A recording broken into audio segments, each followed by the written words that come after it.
Hello students, welcome to my YouTube channel.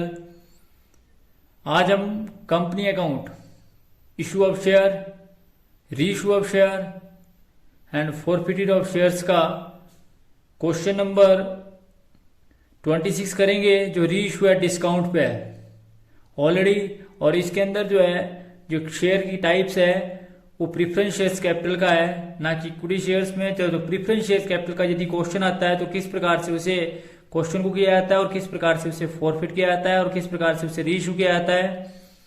आग्रह रहेगा सभी चाहने वालों से कि क्वेश्चन को जो है वो बड़े ध्यान से देखें, क्योंकि क्वेश्चन जो है, शेयर के क्वेश्चन जो है वो बहुत ही इंपॉर्टेंट है, not only for +2 class but also for the BCom second year and MCom class. This chapter is very important chapter. Question number 26 आपके सामने। तो धर्म industry makes an issue of 20,000 share of ₹10 preference shares of ₹100 each payable as follows. On application allotment ₹50, on first call ₹25 and on second call ₹25. Sundar holding 800 shares did not pay the second call and his share were forfeited out of 300 shares. 800 share forfeit किए. Out of these 300 shares were reissued as fully paid of 80 per shares. Fast journal entry, prepare bank account and balance sheet. इसमें इस question के अंदर आप एक चीज और भी देखेंगे कि आपने 800 शेयर्स को जो है वो जब्त किया। 800 शेयर्स में से आपने 300 शेयर को रीइशू किया। तो किस प्रकार से जो है और रीइशू का अमाउंट जो है और कैपिटल रिजर्व फॉरफिट का अमाउंट आएगा, और फिर किस प्रकार से जो है वो कैपिटल रिजर्व का अमाउंट आएगा, किस प्रकार से इसके अंदर बैंक अकाउंट बनाया जाएगा और किस प्रकार से बैलेंस शीट बनाएगी। इस क्वेश्चन को आप बड़े डिटेल में देखेंगे, तो बड़े ध्यान से आपने इस क्वेश्चन को समझना है। और साथ साथ में यहाँ इक्विटी शेयर्स के स्थान पर प्रेफरेंस शेयर्स है, तो फिर किस प्रकार से उसको किया जाएगा वो भी आप बड़ा क्लियर कर देखेंगे। तो सबसे पहले हम इसकी जर्नल एंट्री करेंगे। जब आप इसकी जर्नल एंट्री करते हैं तो आप सभी जानते हैं, आप ऊपर लिखते हैं जर्नल एंट्रीज, पहला कॉलम डेट का, फिर पर्टिकुलर्स का, फिर डेबिट अमाउंट और फिर क्रेडिट अमाउंट इन रुपीज। तो पहली एंट्री आपकी है जी, bank account debit to 10% preference share application allotment account. तो आपने जो है, आप सभी जानते हैं कि आपने कितने शेयर्स इशू किए, 20,000 शेयर्स इशू किए, और 20,000 शेयर्स का 50 रुपीज के हिसाब से आप सभी जानते हैं कि आपके पास जो है वो 10 लाख रुपीज आया। 10 लाख रुपीज आपको एप्लीकेशन के टाइम में रिसीव हुआ, जिसके लिए आपने एंट्री करी bank account debit to 10% preference share and application and allotment account 10 lakh and 10 lakh. General entry आपने करी bank account debit to 10% preference share application and allotment account being, जिसके लिए आपने फिर नरेशन लिखी, being share application and allotment money receive. फिर second entry आप transfer करेंगे। जब आप इसको ट्रांसफर करेंगे तो आप एंट्री करेंगे 10% preference share application and allotment account debit to 10% preference share capital account, और वो भी आपके पास आया 10 लाख एंड 10 लाख। इस प्रकार से जो है आपने प्रेफरेंस शेयर एप्लीकेशन अलॉटमेंट में ट्रांसफर किया, जिसके लिए आपने एंट्री करी being share application allotment money transfer. फिर उसके बाद आपने 10% preference share first call due करी। जब आपने फर्स्ट कॉल ड्यू करी तो आपने एंट्री करी 10% preference share first call account debit to 10% preference share capital account, और जो है आपने ड्यू करी ये आपने करी 25 के हिसाब से। तो आप सभी जानते हैं कि आपने 20,000 शेयर का 25 रुपीज के हिसाब से आपको आएगा जी 5 लाख और 5 लाख। तो आपने जिसके लिए एंट्री करी 10% preference share first call account debit to 10% preference share first call account, तो जिसके लिए आपने एंट्री करी 10% प्रेफरेंस शेयर कैपिटल अकाउंट, तो जिसके लिए आपने नरेशन लिखी being share first call money due. फिर इसका पैसा रिसीव हुआ, आपको जो पैसा रिसीव हुआ पूरा का पूरा रिसीव हुआ, तो आपने जिसके लिए एंट्री करी bank account debit to preference share first call account, मतलब कोई भी कॉल से नहीं हुआ, तो 5 लाख और 5 लाख आपको सारा पैसा रिसीव हो गया फर्स्ट कॉल का। फर्स्ट कॉल के बाद आपने जब इसको आपको रिसीव हुआ तो आपने एंट्री करी being first call money receive. फिर आपने 10% share second call money due करी। जब आपने share second call money due करी तो वो भी 25 रुपीज के हिसाब से, तो जिसके लिए आपने एंट्री करी 10% preference share second call account debit to 10% preference share capital account. ये भी आपको 5 लाख और 5 लाख रिसीव हुआ, क्योंकि 20,000 शेयर का 25 रुपीज के हिसाब से 5 लाख और 5 लाख आया। अब एक बंदा जिसके पास पर्सन हु होल्डिंग, आप सभी जानते हैं 800 share did not pay the second call money, तो जिसके लिए आपने एंट्री करी bank account debit to share preference share second call account, तो 5 लाख आपको टोटल रिसीव होना था, जिसमें से एक बंदे ने आपको 20,000 रुपीज नहीं दिया। ये 20,000 कैसे आया? 800 शेयर का 25 रुपीज के हिसाब से जो टोटल आया वो 20,000 आया। तो दैट मीन्स कि आपको नहीं जो आया, जो आपको रिसीव हुआ वो आया 4,80,000 और 4,80,000 इस प्रकार से आपको रिसीव हुआ। फिर इमीडिएटली आफ्टर सेकंड कॉल दी शेयर वर फॉरफिटेड, जब आपने शेयरों को जब्त किया तो 800 शेयर का 800 शेयर का 100 रुपीज के हिसाब से कॉल्ड अप है, दैट मीन्स की 80,000। और जो पैसा आपको फाइनल सेकंड कॉल का नहीं मिला, सेकंड फाइनल कॉल का, वो आपको मिला नहीं 20,000 का, तो जो आपको पैसा रिसीव हुआ वो आपको आज 60,000 रिसीव हुआ।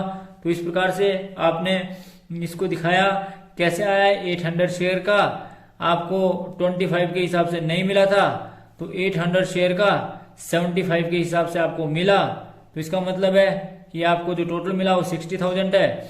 इसमें से कुछ शेयर आपने रीइश्यू किए, और जो आपने रीइश्यू किए वो कितने किए जी? 300 शेयर्स।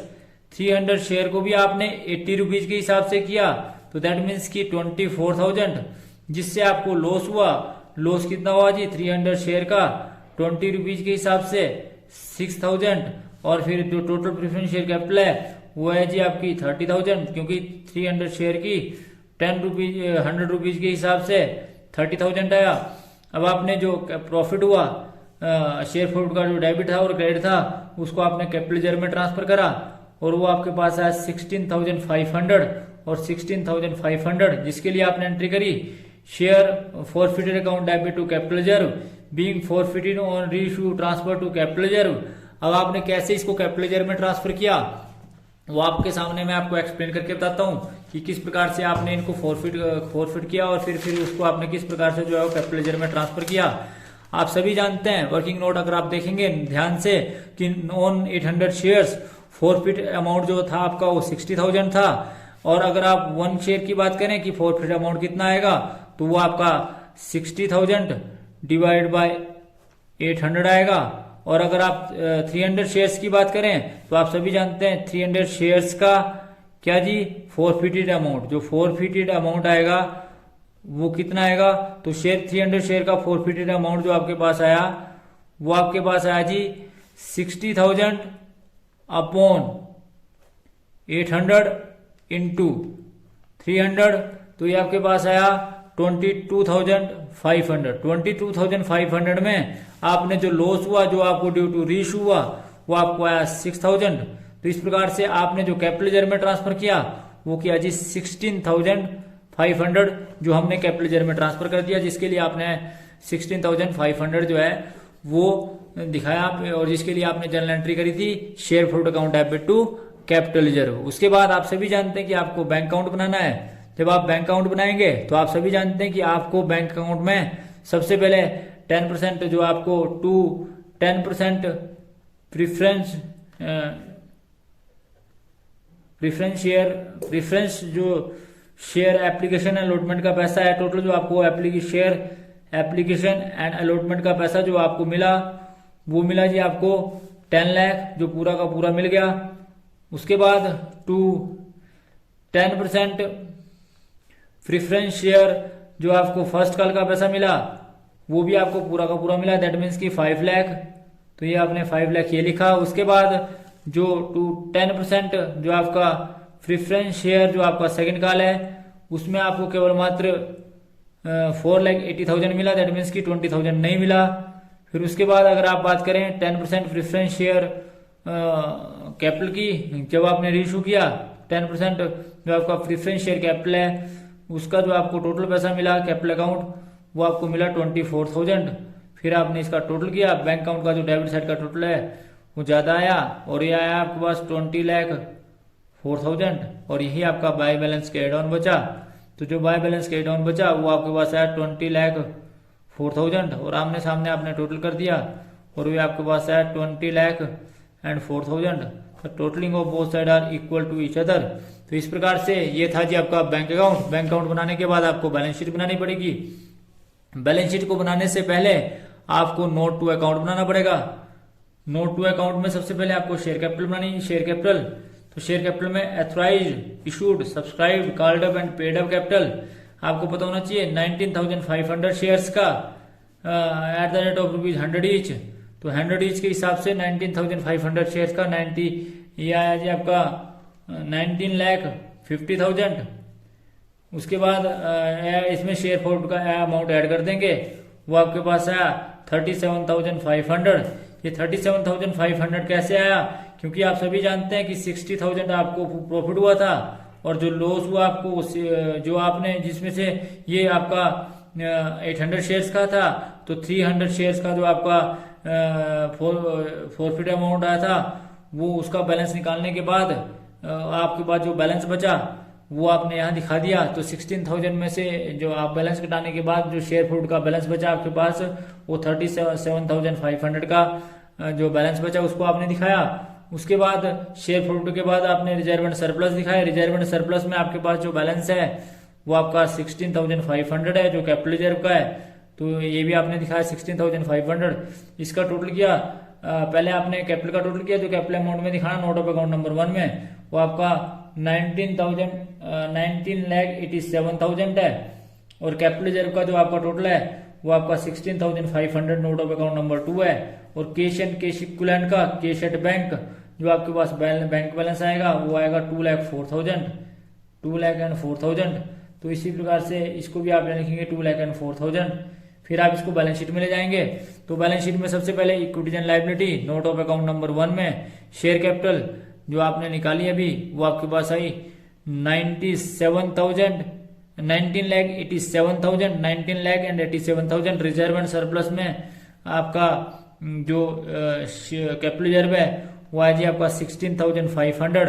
जब आप इसका टोटल करेंगे तो आपके पास आया 20,04,000। तो उसी प्रकार से ये आपका असेट साइड का टोटल आ गया। अगर आप cash liability side liability side का टोटल है। अब अगर असेट साइड के टोटल की बात करें तो करंट असेट में कैश एंड कैश इक्विवेलेंट और कैश एंड कैश इक्विवेलेंट में 20,04,000। लायबिलिटी साइड का टोटल भी आपस में बराबर आ गया। तो ये था जी आपका क्वेश्चन नंबर 26। तो thanks for watching the video. Please like, subscribe, comment and also press bell icon for next notification. Thank you.